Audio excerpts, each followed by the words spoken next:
Tubies. This is Bob Hickman. It is so good to be back with you. Well, I'm sitting here and I'm reading one of my favorite books. This is called Living Wicca, A Further Guide for the Solitary Practitioner. It's by Scott Cunningham. And if you haven't read this book, I really recommend it. It's actually the second book. I almost call it part 2. The first book is actually this one, which is Wicca, A Guide for the Solitary Practitioner. It's by Scott Cunningham. And this was the very first Wiccan book I ever read. And I did a review of this book last year, which I'll put a link below. But this is the second book that came out following that, and I love it just as well. It goes a little more in depth for people who have decided to embrace the craft. And if you are interested in getting either of these books, might I encourage you to go over to rarewiccaspells.com. I'll put the link below. Rarewiccaspells.com carries these books, and it is the official supplier to the Order of the Purple Cord. And you're saying, Psychic Bob, what's the Order of the Purple Cord? Well, that's the new Wiccan order that I started here on YouTube. And I'll put some links below here to my website and to the video, and go see it and learn about it. If you're interested, come and join us. But we're going to be having more lessons coming up for the Order of the Purple Cord. But I encourage you in the meantime, start some reading. Pick up these books. They're wonderful. They're written for those who our order focuses on, which are solitaries. And even though we are solitaries, we don't have to be absolutely alone. And the Order of the Purple Cord helps us find a way that we can maintain our independence, yet come together and be a force for good. So I encourage you, go over to rarewiccaspells.com, say hi to Lady Angela, tell her Psychic Bob sent you, and she'll be glad to ring up your orders. Anyways, I'm so glad you're here. You guys have been writing, says, Psychic Bob, we got our messages from the spirit world. I didn't forget that. But before we get into that today, I want to say thank you to all of you who came out to my last video on aliens on the moon. And if you haven't seen that, that's the video right before this. Check it out. I talk about actual sightings of aliens that seem to be connected to the moon. Pretty neat stuff. Well, you know me, I'm already fascinated by the moon as a Wiccan, and finding out that there are people up there, that's even more exciting. So I'm so glad you're here, and your letters have been coming in, and I want to say thank you for sending me your questions. And I thought we would get into all of that in just a minute, but before we do that, give me just a moment and let me attune to the spirit world.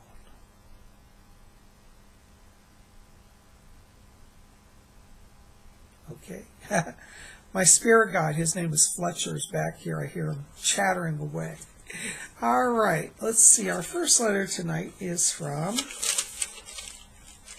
Wandering Creator. Wandering Creator comes out of England. His name is Pete. Hi, Pete. Good to see you. And here's a good question here. He says, Psychic Bob,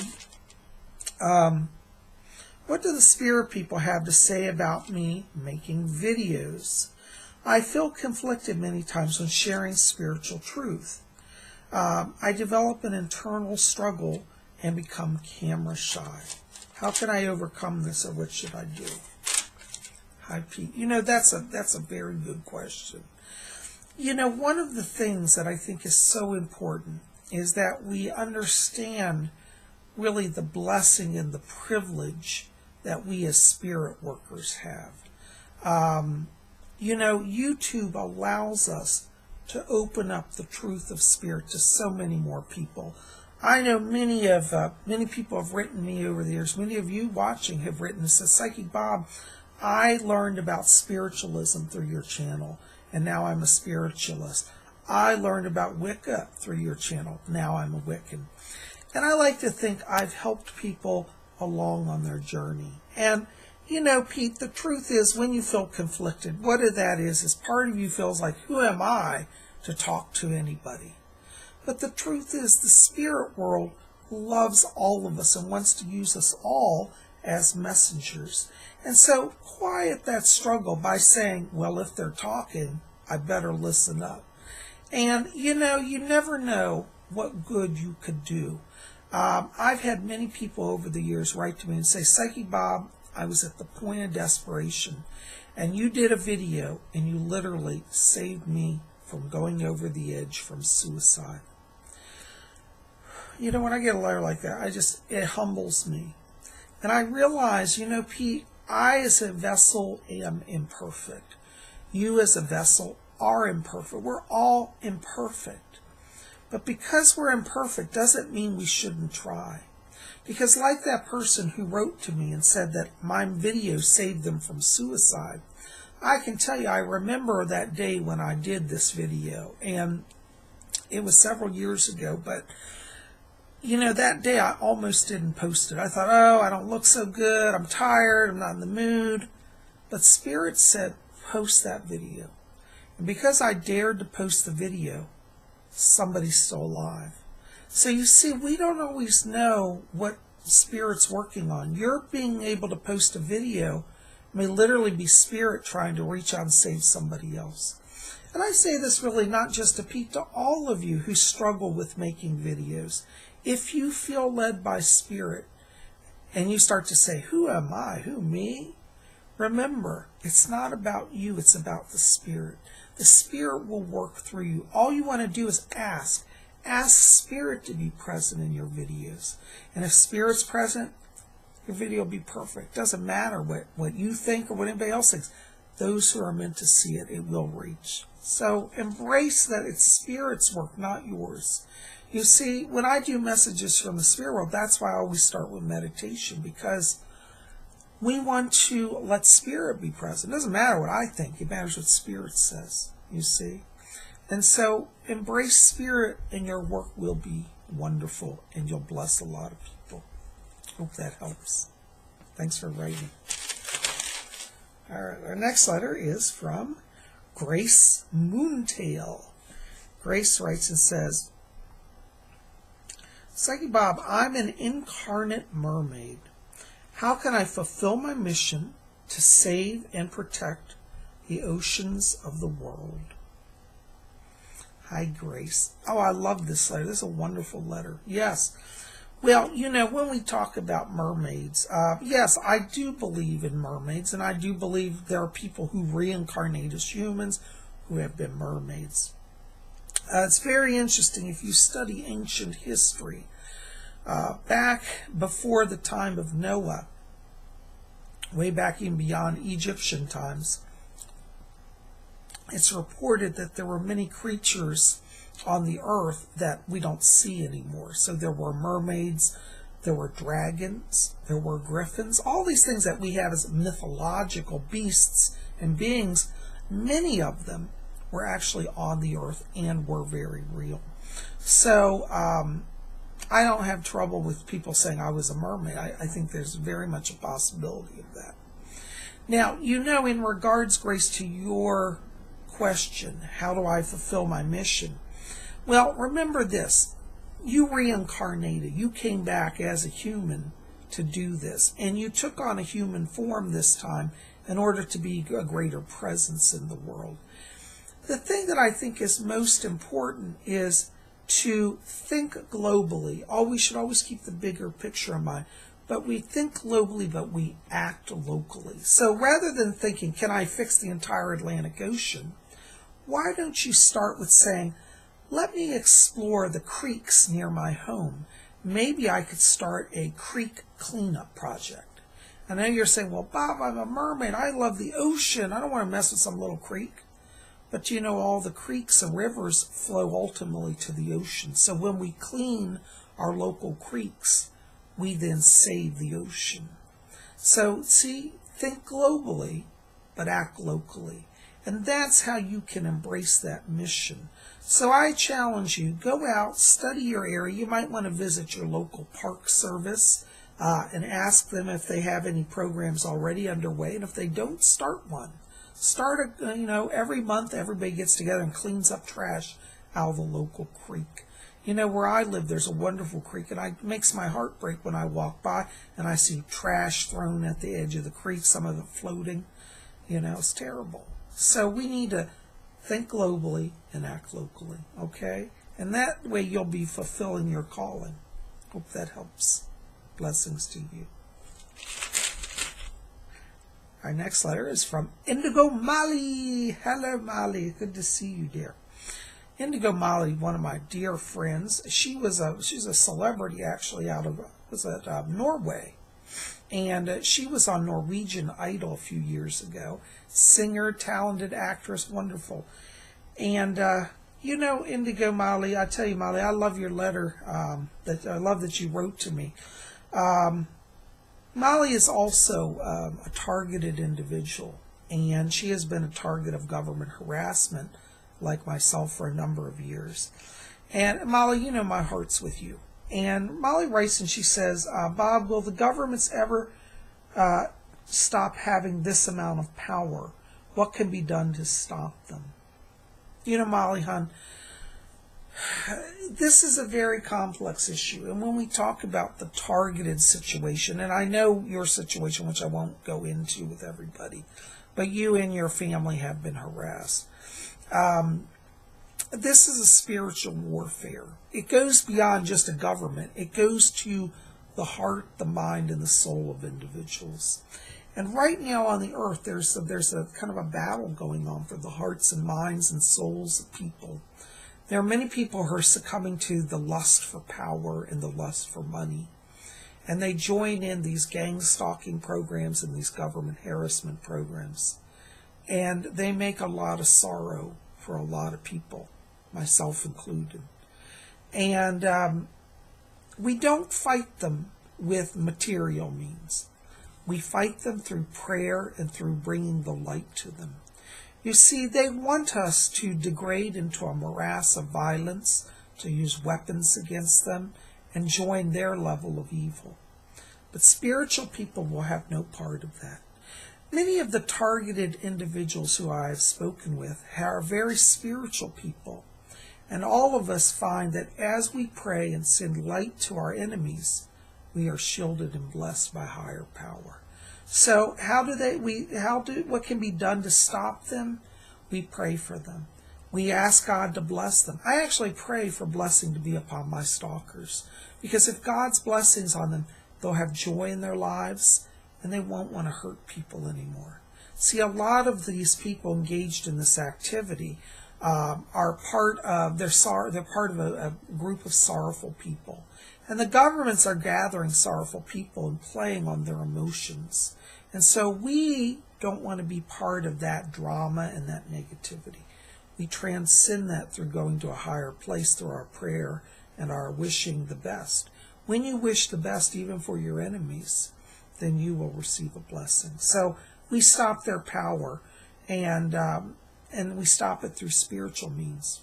Okay? I'm praying for you, and I love you, and I'm with you, okay? From one TI to the other. All right. Our next letter is Emmy Lauren, and she says, do things like mermaids, vampires, and werewolves exist? My friend and I did a ritual to become vampires, and it feels a little strange since then. Yeah. Well, Emmy, as I was saying earlier, there was a time on the earth when many of these, what we call mythological creatures, actually did exist. Now, do they currently still exist? Most of them, no. I haven't seen any griffins lately, or werewolves, or vampires. But many of these things, not only did they exist in the past, they do exist on the astral realm. So, are there monsters? You bet. But there may not all of them, they may not all be on the earth, but they are in the spiritual plane. So when we access the astral realm, we have to be careful, because we could literally pull into our dimension spirits that are of a scarier nature. But those of us who work in the light, we really don't get into that. Now, in terms of you doing a ritual to become a vampire, I'd like to say, first of all, I think, when you do that, you're toying with fire. I have yet, to find, and I just be honest here, I have yet to find anything about vampirism that seems particularly positive.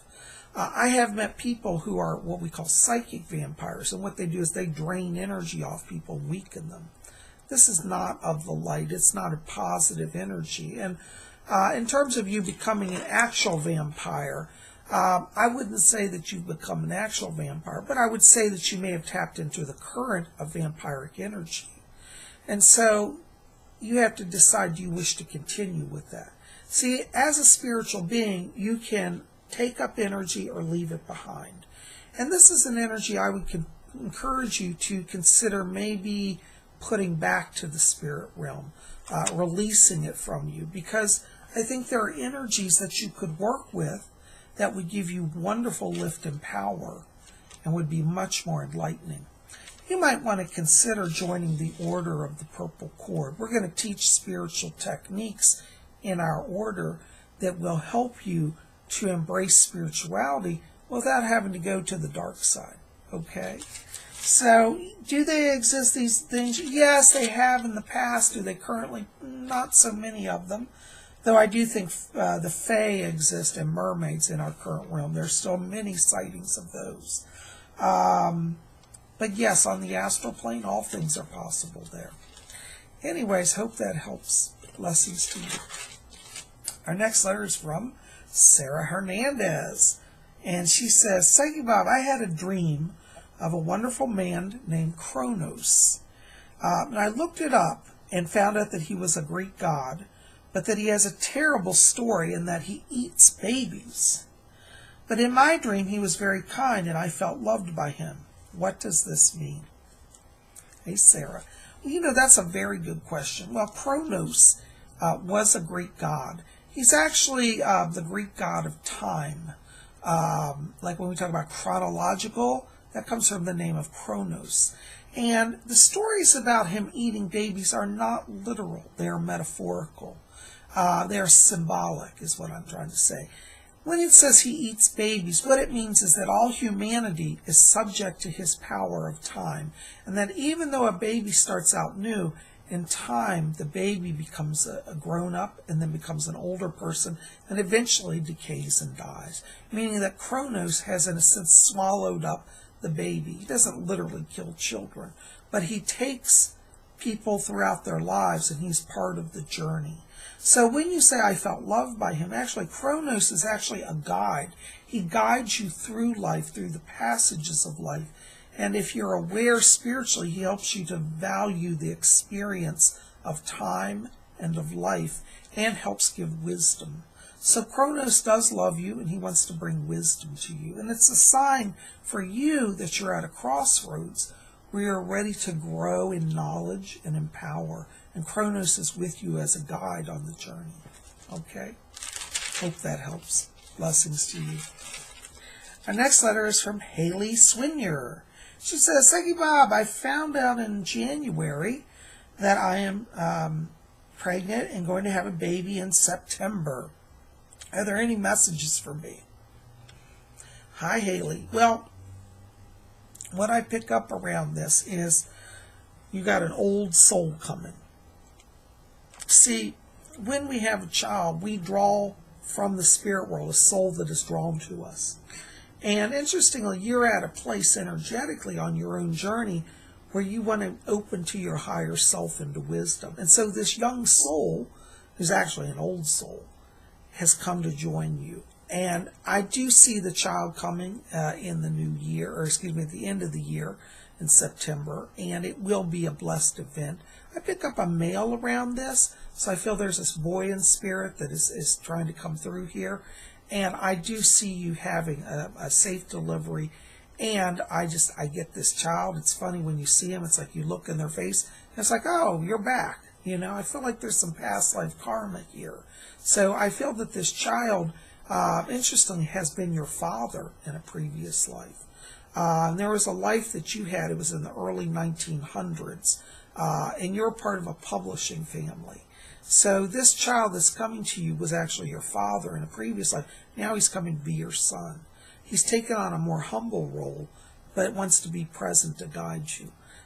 So you may have moments where you and this child clash because it may be like, I'm the boss. Well, you're the boss this time. Remind him, okay. But I see things going well there. All right. Blessings to you. All right. Our next letter is from Mr. Fripp. And Mr. Fripp says, Psychic Bob, what do you see in my future as far as my music and family? What about past lives? Well, you know, you have on your chart, one of your themes is an artist theme. And as an artist theme, you are drawn to the arts, particularly to music. This comes over from a past life of yours. It was in the 1920s, and you were a jazz musician in Harlem, New York. Yeah, so you have it in your spirit, that music. It's a song that's been playing since your past life. And one of the things is I feel like for you in terms of music in this life, you're back and you're going to do very well with that. I see 2015 as a very good year for you. And I feel like you're at a crossroads where you're about to kind of take on a new project. I feel like there's some issue around recording or putting up an album, studio recording, something like that's about to break through for you. And I do see this year as a pivotal year for you. So embrace your calling as an artist. But the secret to your music is listen interiorly, because the music is channeling through you. So it's not an issue of trying to logically figure it out. It's an issue of intuitively knowing it. That will make your music successful. In terms of your family, I tell you, I don't feel like you're getting a lot of support right now. I feel like you may kind of have to go out on your own. Don't let anybody stop you. Remember, those who love you now and are with you while you struggle, they'll be the ones you keep in your inner circle. If they're not with you now, when you become famous, you don't have to embrace them, okay? And you can say no. You know, people say, oh, you have to be nice and embrace everybody. No, you don't. You have to follow your chart. You're here to do your chart. If they're part of that, they'll be part of it now. And if they're not, they won't be.